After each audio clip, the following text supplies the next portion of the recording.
Russia और Ukraine के बीच तो वॉर चल ही रहा है और इजराइल और पैलेस्टाइन भी आपस में लड़ रहे हैं और हो सकता है कि यूएस कल को ईरान के ऊपर अटैक कर दे।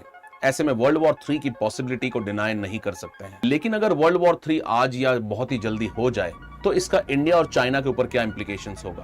क्या इंडिया बेटर पोजीशन में होगा या चाइना एक बेटर पोजीशन में होगा? और ये फैक्ट्स जानने के बाद शायद आपका ओपिनियन बदल जाए, क्योंकि आप सभी सोच रहे होंगे कि चाइना तो दुनिया का सेकंड लार्जेस्ट इकोनॉमी है, वो मिलिट्री वाइज भी बहुत पावरफुल है और टेक्नोलॉजिकली सबसे एडवांस्ड है, तो हो सकता है कि चाइना एक एडवांटेजेस पोजीशन में होगा। लेकिन अगर आप दोनों को कंपेयर करें और दोनों की ज्योग्राफी को देखें तो इंडिया के दो सबसे बड़े प्रॉब्लम्स हैं। पहला प्रॉब्लम है पाकिस्तान, जो कि हमेशा से प्रॉब्लम रहा है, और दूसरा प्रॉब्लम इंडिया का है चाइना। लेकिन इंडिया और चाइना को सेपरेट करता है एक बहुत बड़ा बैरियर, जिसे हम कहते हैं हिमालयाज और तिब्बतन प्लेटू। लेकिन अगर आप चाइना की ज्योग्राफी को देखें तो चाइना की ज्योग्राफी बहुत ही स्क्यूड है, क्योंकि चाइना सिर्फ एक ही साइड में उनके ओशन है और इस ओशन के अंदर भी चाइना के कई एडवर्स नेबर्स वहां लोकेटेड हैं। चाइना का रशिया के साथ बॉर्डर डिस्प्यूट है, चाइना साउथ कोरिया के साथ डिस्प्यूट है, चाइना का जापान के साथ डिस्प्यूट है, और हो सकता है कि चाइना और ताइवान के बीच जो डिस्प्यूट है उसमें यूएस की एंट्री भी वहां पे हो जाए। चाइना का वियतनाम के अंदर डिस्प्यूट है और पूरे साउथ चाइना सी के जितने कंट्रीज हैं उनके साथ भी चाइना का डिस्प्यूट है। और अगर वॉर होता है तो चाइना को ऑयल सप्लाईज लेने में सबसे डिफिकल्टी होगी, क्योंकि